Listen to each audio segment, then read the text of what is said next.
على رسوله الكريم أما بعد فأعوذ بالله من الشيطان الرجيم بسم الله الرحمن الرحيم إن أول بيت وضع للناس للذي ببكة مباركا وهدى للعالمين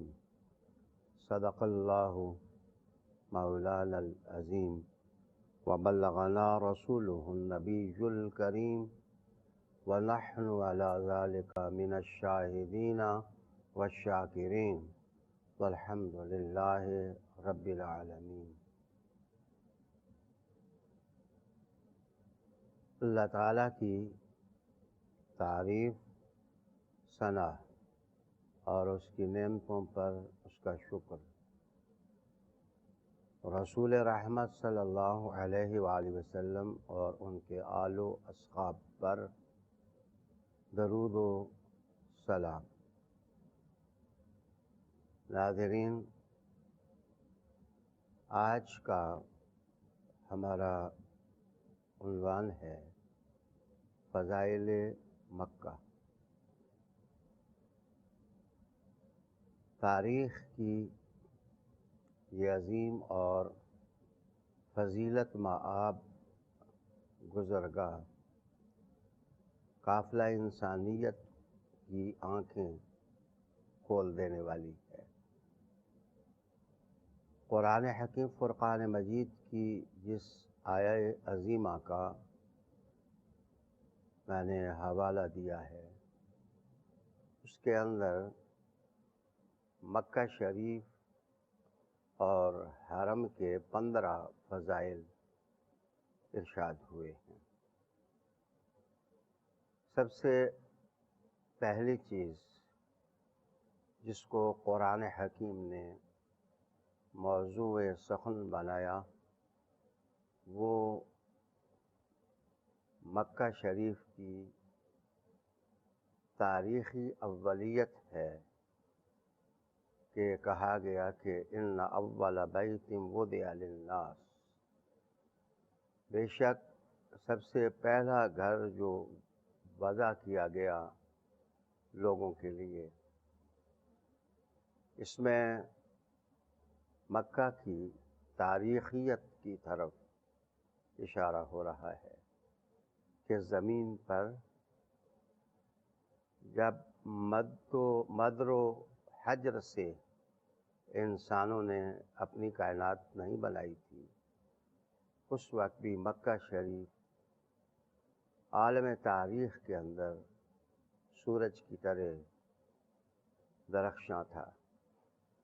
حضرت آدم علیہ السلام کے حبوط اور نزول کے بعد سب سے پہلی خواہش جو ان کے دل میں پیدا ہوئی وہ ایک اللہ کا گھر بنانے کی تھی، جس کے اندر یکسوئی اور اطمینان کے ساتھ عبادت کی جا سکے۔ ذہن اور دل ضرور اس طرف مائل ہوتے ہیں کہ اس گھر سے پہلے چند گھر زمین کے اوپر ضرور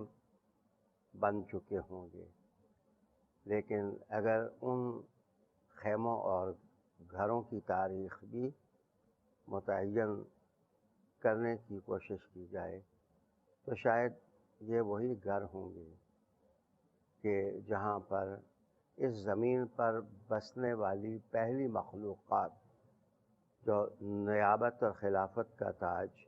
آدم علیہ السلام کے سر پر رکھنے سے پہلے فساد مچاتی تھیں، ممکن ہے ان کے گھر ہوں۔ لیکن تہذیب اور تمدن نے جب انگڑائی لی اور اقدار کا سورج جب طلوع ہوا اور عبادت کا جب حکم اللہ کی طرف سے قافلہ انسانیت کو ملا تو تاریخ سرنگوں ہو گئی اس شہر نور کے اندر پہنچ کر، یعنی مکہ شریف کے اندر پہنچ کر۔ سب سے پہلی فضیلت اس کی تاریخی اولیت ہے جس کو قرآن حکیم فرقان مجید نے موضوع سخن بنایا۔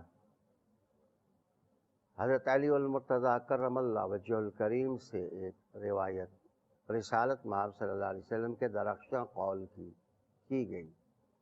کہ آپ سے پوچھا گیا کہ سب سے پہلا گھر اس زمین پر کون سا تعمیر ہوا، تو آپ صلی اللہ علیہ وآلہ وسلم نے ارشاد فرمایا خانہ کعبہ۔ پھر رسول کریم صلی اللہ علیہ وسلم سے پوچھا گیا کہ قدس کی تعمیر میں اور کعبہ کی تعمیر میں کتنا عرصہ تھا، تو آپ صلی اللہ علیہ وسلم نے اس کی بھی تعیین فرما دی اور فرمایا کہ 40 سال۔ اس طرح تاریخی اولیت کا درخشاں عنوان جناب رسالت مآب صلی اللہ علیہ وسلم کے چمکتے دمکتے الفاظ کے ساتھ بھی ثابت ہے۔ ناظرین، دوسری چیز جس کی طرف میں اشارہ کرنا چاہوں گا وہ ہے اس کعبہ کا اور بیت اللہ العتیق کا لوگوں کے لیے وضع ہونا۔ قرآن مجید نے بنانا بھی ایک مقام پر ذکر کیا ہے جہاں یرفع القواعد کا حوالہ دیا گیا، لیکن بنیادوں سے کعبہ کو اٹھانا اور قسم کی فضیلت رکھتا ہے۔ لیکن یہ آیت بتاتی ہے کہ وضع للناس، کہ انسانوں کے لیے اس کو وضع کیا گیا۔ وضع کرنے کا معنی یہ ہے کہ ایک چیز کا تصور پہلے سے موجود ہوتا ہے، وہ تصور توقیفی ہوتا ہے، اور اسی نقشہ کو اٹھا کر کے سنگ و خشت کے حوالے کر دینا، یہ اس کی تخلیق ہوتی ہے۔ قرآن مجید کہتا ہے کہ اس شہر کی فضیلت یہ ہے کہ یہاں جو کچھ ہو رہا ہے وہ انسانوں کی بہتری کے لیے ہو رہا ہے، ان کے تزکیہ نفوس کے لیے ہو رہا ہے، اور ان کی طہارت باطنی کے لیے ہو رہا ہے۔ ناظرین، یہ اس بات کی تردید ہے کہ آج اقوام اور ملل لسانی عصبیتوں سے باہر نہ نکل سکے، قومی عصبیتوں سے باہر نکل نہ سکے۔ تفرقہ کی جو ظلمتیں اور اندھیرے انسان کو پریشان کر رہے ہیں وہ ہر زمانے کی تاریخ میں آپ کو نظر آئیں گے، لیکن اللہ تعالیٰ نے جس وقت مکہ شریف کا حوالہ دیا تو ارشاد ہوا وضع للناس، انسانوں کو اگر خیر ملے گی تو وہ اس شہر میں آ کر ملے گی، جو شہر شہر آدم بھی ہے، جو شہر شہر ابراہیم بھی ہے، جو شہر شہر اسماعیل بھی ہے، اور سب سے بڑھ کر جو شہر شہر عبادت بھی ہے، شہر ریاضت بھی ہے۔ لبیک اللہم لبیک کی صدائیں قیامت تک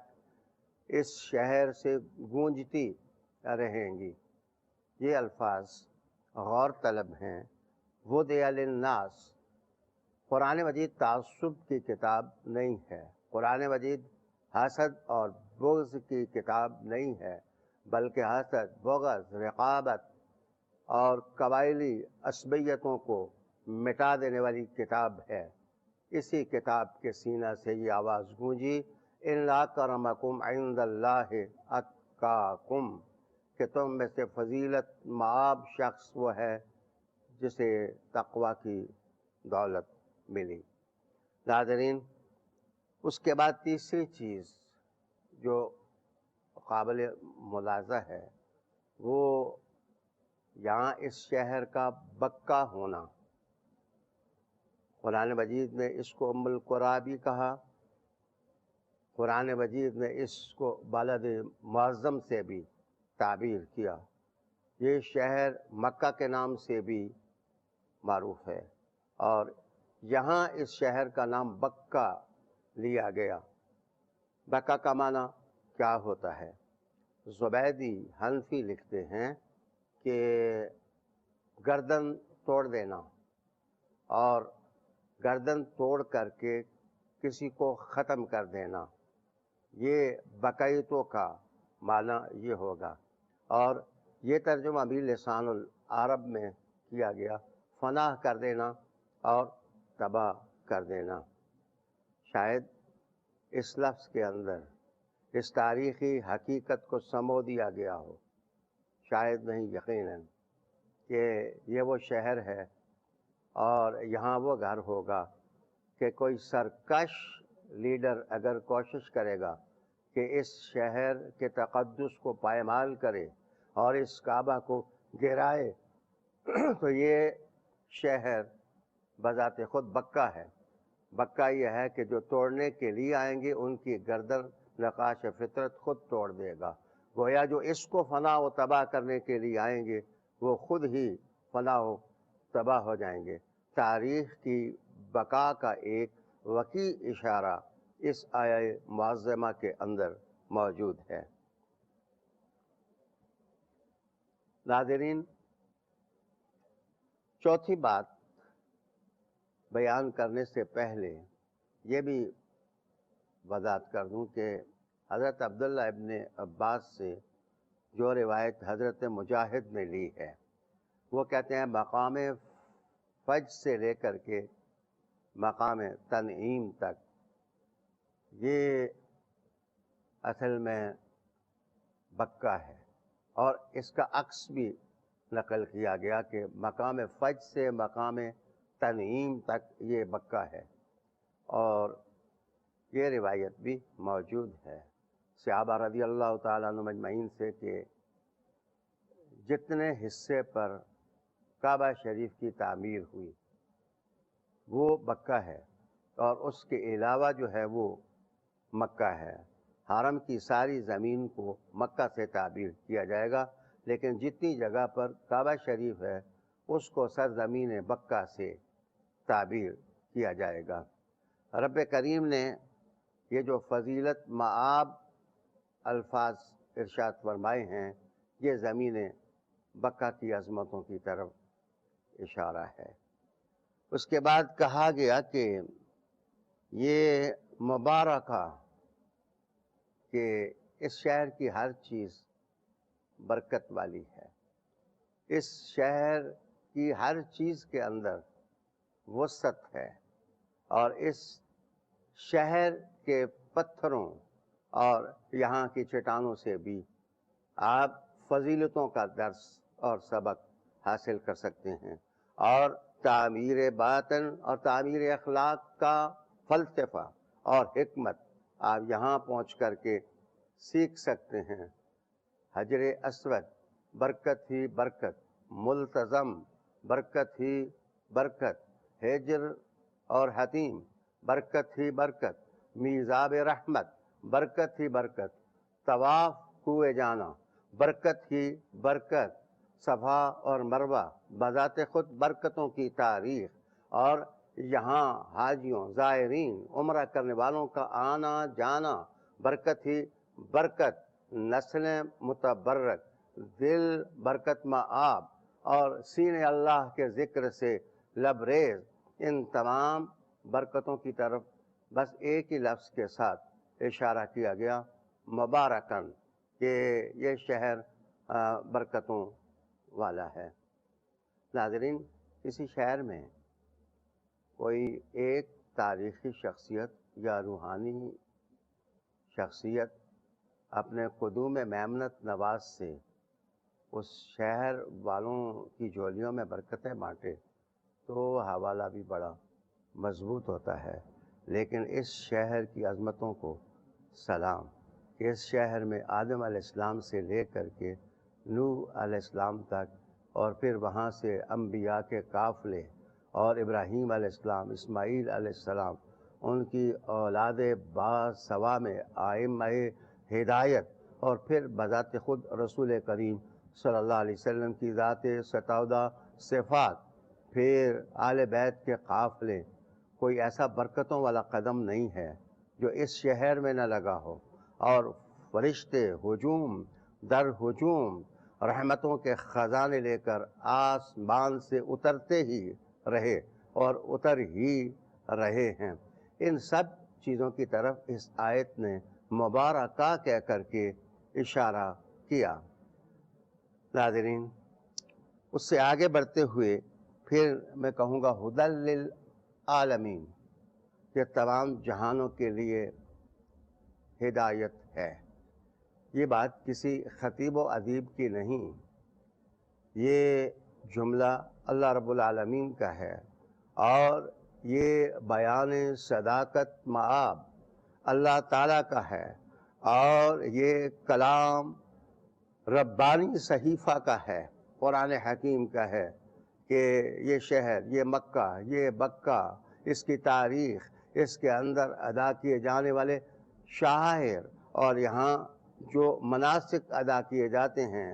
ان کے اندر حکمتیں، سب کچھ ہدایت کا باعث ہیں تمام جہان والوں کے لیے۔ عالمین کہہ کر کے کسی ایک قوم کا سرمایہ حرم کو نہ قرار دیا گیا۔ کہا گیا کہ اگر پوری انسانیت، بلکہ پورے عوالم، بلکہ پورے جہان اگر رحمت و برکت کے سچے طالب ہیں، مخلص سالک ہیں اگر، تو ان کو رجوع اس شہر کی دعوت کی طرف کرنا ہوگا۔ کس وقت کوئی آتا ہے تو بیج موسموں کے اندر پیدا ہوا کرتے ہیں، یہاں بھی موسم ہی کے مطابق کوئی آ کر کے اپنے خلوص کے مطابق خیرات اور برکت حاصل کر سکتا ہے۔ ناظرین، قرآن مجید نے ہدایت بھی کہا۔ علامہ راضی رحمۃ اللہ علیہ تعالی جو پیچ و تاب کے بادشاہ ہیں، آپ اپنی تفسیر کے اندر لکھتے ہیں کہ ہدایت سے اشارہ یہاں کعبہ کے قبلہ ہونے کی طرف ہے، کہ لوگ جہاں جہاں ہوں گے، جس جگہ ہوں گے، بے شک وہ کعبہ میں پہنچیں گے نہیں، لیکن ہزاروں میل دور بھی جب وہ نماز میں اپنے دل کا رخ اور اپنے منہ کا رخ اس کعبہ کی طرف کریں گے تو گویا وہ ہدایت کا چاند جو مکہ سے طلوع ہوتا ہے، اس کی روشن کرنیں خود بخود شرق و غرب میں پہنچ جائیں گی اور شمال و جنوب میں پہنچ جائیں گی۔ آپ فرماتے ہیں کہ یہ قبلہ ہونا مسلمانوں کی روحوں کا اور ان کے دل کی دھڑکنوں کا، اس طرف اشارہ کیا گیا کہ ہدی للعالمین۔ یہاں میں یہ بھی عرض کرتا چلوں کہ کعبہ شریف، حرم شریف کی تاریخیت کے حوالے سے بعض ایسے واقعات کو بھی اپنے اندر سموئے ہوئے ہے جو توجہ طلب ہیں۔ اگر کسی مزاج میں برہمگی نہ آئے اور وہ زیر و زبر نہ ہو تو میں یہ بات ضرور یاد کروں گا کہ زمانہ ماضی میں اصاف اور نائلہ یہ تو ایک مرد اور ایک عورت تھے۔ دور رسالت سے پہلے انہوں نے گناہ کا ارتکاب کر لیا جس پر ان کو مسخ دیا گیا اور یہ پتھر کے بن گئے۔ اوائل قوم نے ان دونوں مسخ شدہ بتوں کو اس لیے کعبہ میں رکھا کہ لوگ عبرت حاصل کریں اور یہاں پہنچ کر گناہوں سے اجتناب کریں اور لغزشوں سے اجتناب کریں اور یہاں اللہ کی بندگی کا وظیفہ سر انجام دیں۔ لیکن بعد میں انہی دو بتوں کو جو عبرت کے لیے رکھے گئے تھے اٹھا کر کعبے کے اندر آویزاں کر دیا گیا اور پھر انہی کی پرستش ہونے لگ گئی۔ قومیں بگڑتی بھی ہیں تو کیسے بگڑتی ہیں؟ قسمت خراب ہو جائے تو کیلے کا چھلکا ضروری نہیں ہوتا پھسلنے کے لیے، انسان صاف زمین پر پھسل کر برباد ہو جاتا ہے اور گر جاتا ہے۔ جناب یہ کہاں کہ گناہوں پر پکڑ اور ان کو پتھر بنا دینا اور پھر عبرت کے لیے حرم میں ان کا آویزاں ہونا اور پھر انہی کی پرستش شروع ہو جانا۔ جن لفظوں پر میں نے معذرت چاہی تھی، اگر دو بت کعبے کے اندر داخل ہو گئے جن کی اوائل نیکی تھی، بعد میں وہ بت بن گئے، کسی بت شکن کو بھی کعبہ کے اندر پیدا ہونا چاہیے تھا، جو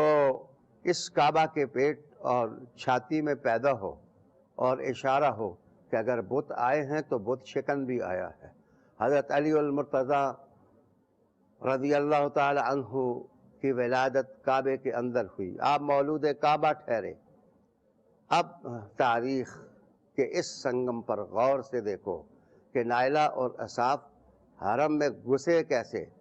تاریخ کی دو جیتیں ہیں، ایک بدی کی تاریخ ہے اور ایک نیکی کی تاریخ ہے۔ یاد رکھنا، جہاں بدی کی تاریخ کا کوئی گندا بوٹا اگتا ہے، اس کے ساتھ ہی اللہ نیکی کا درخت بھی اگا دیتا ہے۔ حضرت علی المرتضیٰ کی ولادت اس طرف اشارہ تھی کہ جس وقت حضور صلی اللہ علیہ وسلم جس وقت کہیں گے کہ ان بتوں کو توڑو، عجب بات نہیں کہ اسی علی نے پھر کلہاڑا لے کر کے ان بتوں کو شکستہ کیا۔ کعبہ بنانے والے بھی یہ اور کعبے کو صاف کرنے والے بھی یہ۔ ابراہیم خلیل اللہ اور کی تاریخ بھی دراصل بت شکنی اور صنم شکستگی کی تاریخ ہے۔ یہ سلسلہ دعوت بہت قدیم شروع ہوا، آدم کا گریہ بھی اس میں ہے اور آدم کا نالہ شب بھی اس میں داخل ہے، اور نوح علیہ السلام نے جب سیلاب کے بعد ضرورت ہوئی کہ اس گھر کی تعمیر ہو تو ابراہیم خلیل اللہ نے اس کی تعمیر کی اور اسماعیل ذبیح اللہ نے ان کا ساتھ دیا۔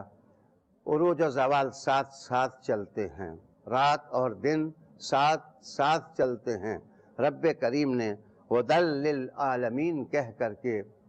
اس شہر کی بہت ساری برکتوں کی طرف اشارہ کر دیا۔ ناظرین، بات یہاں آ کر ختم نہ ہوئی، بلکہ اس آیت کریمہ نے یہ بھی کہا فیہ آیات بینات مقام ابراہیم۔ اس شہر کے اندر تم دیکھو گے کہ اس میں آیات بینات ہیں، روشن آیات ہیں، جلوے ہیں اور نور کے جھالے ہیں اور رحمت کی برسات ہے۔ پھر قرآن مجید نے ایک نام بتا دیا، کہا مقام ابراہیم۔ وہ پتھر بھی اس میں موجود ہے جس پر ابراہیم خلیل اللہ نے کھڑے ہو کر کعبہ کی تعمیر کی۔ ناظرین، یہاں میں آپ کی توجہ چاہوں گا کہ جو صحف نازل ہوئے، کتابیں نازل ہوئیں، وہ بھی اسی شہر کی تاریخ سے وابستہ ہیں، لیکن جس وقت حرم کی فضیلت کی بات کی گئی تو کہا گیا اس میں بہت سی آیات ہیں، آیات بہت سی کہہ کر اس پر جو تنوین تفخیم کی ہے، اور تنوین تفخیم کی ہو تو معنی یہ ہے کہ کوئی نشانی چھوٹی نہیں ہے، نشانی جو بھی ہو بہت بڑی ہوا کرتی ہے، فضیلت معاب ہوا کرتی ہے۔ اشارہ اس طرف تھا کہ اس کائنات کو اللہ نے جو آیات کے جلوے دیے، سب سے بڑی نشانیاں اگر دیکھنی ہوں تو کعبہ آ جاؤ اور اس مکہ شہر میں آ جاؤ، تم دیکھو گے کہ کیسے کیسے جلوے اللہ تعالیٰ نے آیات کے رکھے ہیں۔ اب میں معذرت کے ساتھ توجہ چاہوں گا کہ غار حرا کی تاریخ بھی یہاں ہے اور نزول قرآن بھی یہاں ہے، جبرائیل کا آنا جانا بھی ہے اور ابرہہ کی تاریخ بھی ہے۔ سب کچھ جاننے کے لیے بہت کچھ موجود ہے، لیکن قرآن مجید نے سادہ سا نام لیا، مقام ابراہیم۔ وہ پتھر دیکھو جس پر ابراہیم علیہ السلام کے قدموں کا نشان آج بھی باقی ہے۔ اس کا معنی یہ ہوا کہ جس آدمی کی بینائی کمزور ہو وہ عینک کے بغیر دیکھ نہیں سکتا، اور جو اللہ کے آیات کے جلوے بھی ہیں ان کے لیے وسیلہ درکار ہوتا ہے۔ رب کریم نے کہا ابراہیم والا پتھر ہی دیکھ لو، وہ پتھر تمہیں تقدس کا معنی سمجھا دے گا، وہ پتھر تمہیں فضیلت کی تاریخ بتا دے گا۔ اس پتھر کو جس وقت تم اپنی آنکھوں سے دیکھو گے تو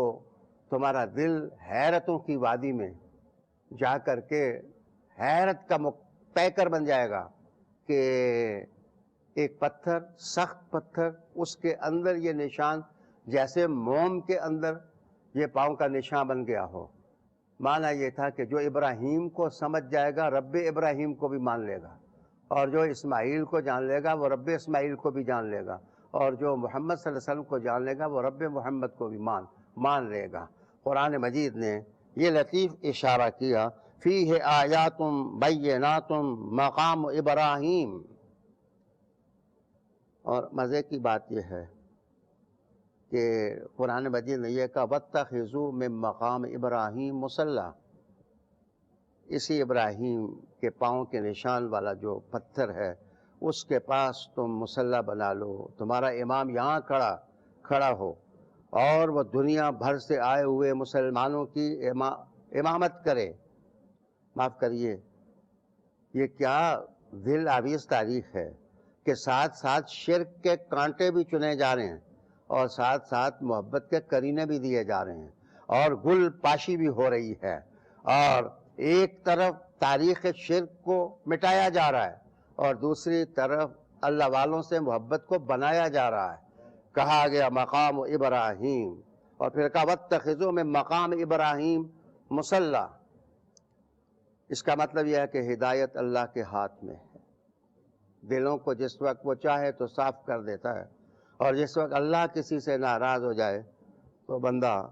محروم ہو جاتا ہے۔ قرآن مجید نے اگلی بات کی اور کہا وَمَن دَخَلَهُ كَانَ آمِنًا۔ یہاں سے حرم شریف کی امن کی تاریخ شروع ہو گئی، اور اس شہر کے اندر جو امن کے مظاہر ہیں، مناسک ہیں، ان کی حکمتوں کو قرآن حکیم نے سمجھا دیا۔ دلچسپ بات تو ناظرین ہے کہ لاکھوں لوگ، کروڑوں لوگ اس شہر میں آتے ہیں اور وہ ایک ہی جگہ طواف کرتے ہیں، اور جس وقت وہ صفا اور مروہ کا چکر لگاتے ہیں تو وہاں مسعی بھی ایک ہی ہے، صفا سے کبھی مروہ کی طرف اور کبھی مروہ سے صفا کی جانب۔ لیکن کیا تاریخ اپنے ہاتھ حیرت کے ساتھ اپنے دانتوں میں نہیں دبا لیتی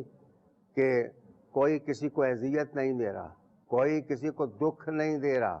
ہر ایک دوسرے کے لیے امن، صلح اور آشتی کا پیغام دے رہا ہے۔ یہ امنیت کی تاریخ کعبے میں ایک آیت کی حیثیت سے اور ایک معجزہ کی حیثیت سے قرآن حکیم نے پیش کر دی۔ اس کا مطلب یہ ہے کہ کائنات جب بھی امن کی خیرات کی مخلص طالب ہوگی، اس کو کوئی لیبارٹری درکار ہوگی کہ کیا اللہ کی اس زمین پر کہیں امن کا یہ مارکا دکھائی دیتا ہے، تو قرآن مجید تمہیں پکڑ کر کے ان روشن آیات کے سامنے بٹھا دے گا کہ ان کو غور سے پڑھو، پھر غور سے دیکھو کہ وہاں کیسا امن، ہر زبان کہہ رہی ہے لبیک اللہم لبیک، اور اپنے وطن، اپنے قبیلے کے لباس اتار کر کے دو سفید رنگ کی چادروں میں ملبوس ایک للہیت کا جذبہ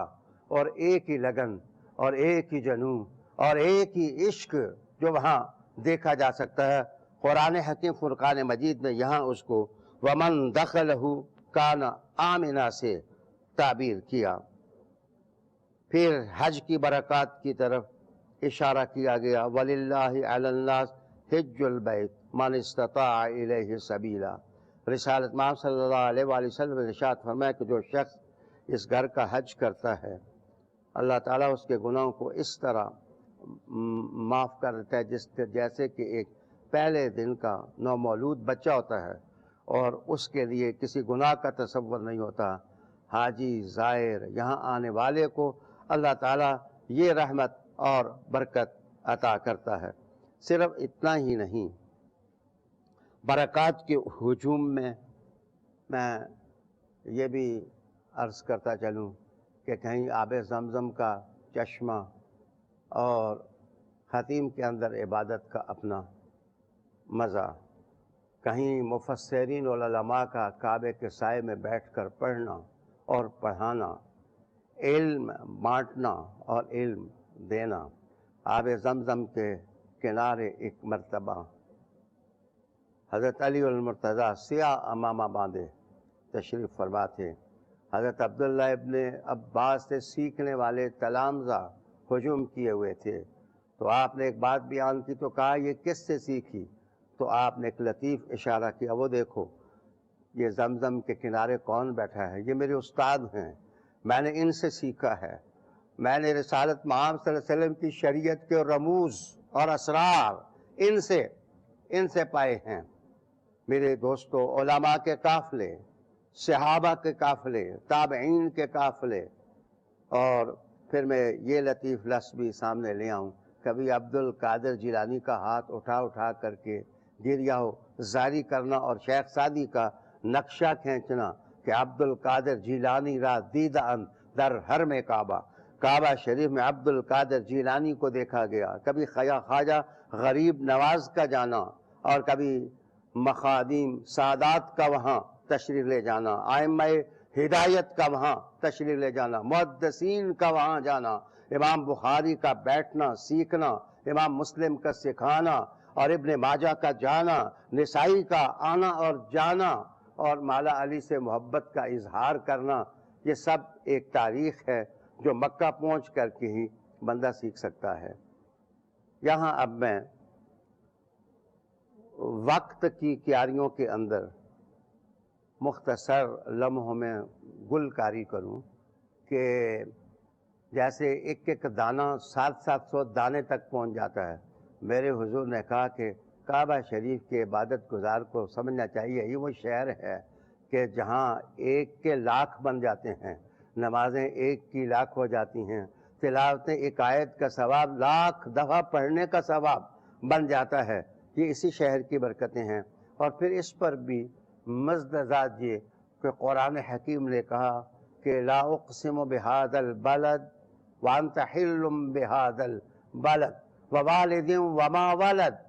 اس میں یہ وقی اشارہ ہے کہ اس میں کعبہ ہے، اس میں حجر ہے، ہجر ہے، حتیم ہے، اس میں صفا مروہ ہے، اے محبوب سب کچھ ہے، لیکن اس کا سب سے بڑا حوالہ یہ ہے کہ تو اس کا رہنے والا ہے۔ انت حل بہذا البلد، تیری ولادت اس شہر میں ہوئی۔ رحمت عالم صلی اللہ علیہ وسلم کی ولادت سے لے کر کے حضور صلی اللہ علیہ وآلہ وسلم کی دعوت کے آخری روز تک آقا صلی اللہ علیہ وآلہ وسلم کی تاریخ اور سیرت جو آپ سے وابستہ ہے اس کو مکہ کا عنوان بنا دیا گیا۔ یہ لطیف حقائق کچھ تو رمز رکھتے ہیں کہ اللہ نے قرآن کی صورتوں کو بھی مکی بنا دیا اور مدنی بنا دیا۔ اس کا معنی یہ ہے کہ حضور کا ڈیرہ ہونا بڑا معتبر ہے۔ جس وقت حضور کا ڈیرہ مکہ میں ہو تو قرآن مکی ہو جاتا ہے، جس وقت حضور کا ڈیرہ مدینہ میں ہو تو حضور صلی اللہ علیہ وسلم کے سینے پر نازل ہونے والا قرآن حکیم جو ہے وہ مدنی ہو جاتا ہے۔ اللہ تعالیٰ نے اس شہر کو جو برکتیں عطا کی ہیں ان کو لفظوں میں نہیں سمویا جا سکتا، سمیٹا جا سکتا۔ اللہ تعالیٰ اس شہر کی بار بار زیارت نصیب فرمائے اور اس کو اور ہیبت عطا فرمائے، دبدبا حاجیوں، طالبین، سالکین اور ظاہرین اور معتمرین کے قافلے آتے رہیں اور جاتے رہیں اور حضور کی سنت کے مطابق اللہ کو راضی کرتے رہیں۔ اللہ مجھے اور میرے ناظرین کو بھی یہ دولت عطا فرما۔ وآخر دعوانا ان الحمد للہ رب العالمین۔